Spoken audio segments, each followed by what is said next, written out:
നബിദിനാഘോഷത്തെക്കുറിച്ച് മോശമായി പറയുന്നു എന്ന് എന്റെ ചെറുപ്പക്കാർക്കൊരു അഭിപ്രായമുണ്ടല്ലോ. അഭിപ്രായം നിങ്ങൾ മാറ്റണം എന്നെനിക്ക് അഭിപ്രായമില്ല. എന്നെ ഒരു സംഘടനയിലും നിങ്ങൾ വാഴിക്കണമെന്ന് ഞാൻ പറയുന്നില്ല. ഒരു സംഘടനയുടെ പരിപാടികൾ നിങ്ങൾ കൃത്യമായി വിളിക്കണമെന്ന് ഞാൻ പറയുന്നില്ല. അള്ളാഹു എനിക്ക് ആഫിയത്ത് തന്ന, അള്ളാഹു എനിക്ക് ആരോഗ്യം തന്ന, എന്റെ റൂഹ് പിരിയുന്നത് വരെ ലോകത്തിന്റെ നാലുകളെ കുറിച്ച് ആവേശത്തോട് ആരുടെ മുന്നിലും പറയാൻ എന്റെ പ്രിയപ്പെട്ടവരെ ഞാൻ എടുക്കണ. നിബിദിനത്തിന്റെ അന്ന് മാത്രം ഒരു പ്രവാചകനെ സ്നേഹിക്കുന്നത് എന്തിനാ? എന്റെ പ്രിയപ്പെട്ട ചെറുപ്പക്കാരാ, ലോകത്ത് ഏറ്റവും കൂടുതൽ പട്ടിണി കിടന്നിട്ടുള്ള ആരാമതോറിച്ച മുസ്ലിം സമുദായത്തിൽ യുദ്ധ മറുപടിയേ ഉള്ളൂ. അത് ഫലസ്തീനിലെ ഇന്തിഫാദയുടെ മക്കളല്ല, മദീനയുടെ രാജകുമാർ നബി മുഹമ്മദ് മുസ്തഫ പച്ചില കഴിച്ചിട്ട് സഹാബത്ത് ആട് കാട്ടിക്കുന്ന പോലെ കാട്ടിച്ച ചരിത്രമുണ്ടല്ലോ. അത് പ്രഭാഷണത്തിന്റെ മുൻപിന് വേണ്ടി പ്രാസംഗികർക്ക് ഉപയോഗിക്കാൻ വേണ്ടി എഴുതി വെച്ചിരിക്കുന്നതല്ല.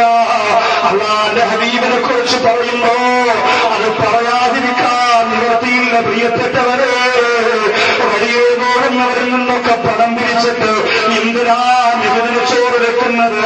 നിന്റെ കയ്യിലുണ്ടെങ്കിൽ വെച്ചു കൊടുത്താ പോരെ, നിന്നെ കൊണ്ട് കഴിയോതി വെച്ചു കൊടുത്താ പോരെ.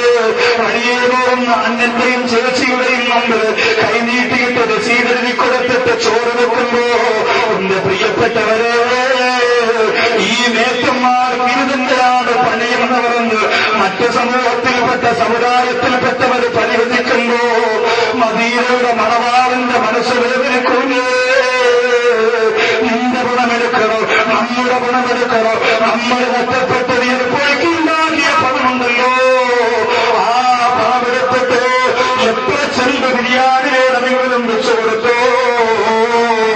എന്നിട്ട് ആ ഒരു ദിവസം അങ്ങ് കഴിയുമ്പോ ഘോഷയാത്രക്കിടയിൽ പോലും കല്ല് കുടിച്ചു കൊണ്ട് ബോധമില്ലാതെ മറന്നുവീണവർ കേരളത്തിന്റെ അപമാനമാണ് മുസ്ലിങ്ങളാ. പ്രിയപ്പെട്ടവര്, അള്ളാന്റെ റസൂലിനെ അങ്ങനെയുള്ളവരെ വ്യക്തിയായിട്ട് ഞാനും നിങ്ങൾ എന്ന് മുതലാ മനസ്സിലാക്കി തുടങ്ങിയത്?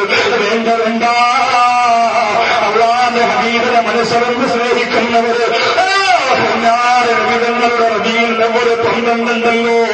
ഒന്നാവുന്ന റബീലിന്റെ ഒന്ന് മുതൽ കണ്ണീരാ. എന്നിട്ട് ഈമാനുള്ളവരുടെ ആഘോഷം കാണുമ്പോഴറിയാ, ഇഷ്ടത്തുള്ളവരുടെ ആഘോഷം കാണുമ്പോഴറിയാ.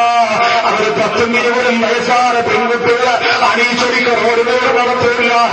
അവർ 20 25 വയസ്സായ ചെറുപ്പക്കാര് സിനിമാറ്റിക് ഡാൻസ് പോലും തോക്കുന്ന രീതിയിലുള്ള ഡെസ്മുട്ട് നടത്തില്ല.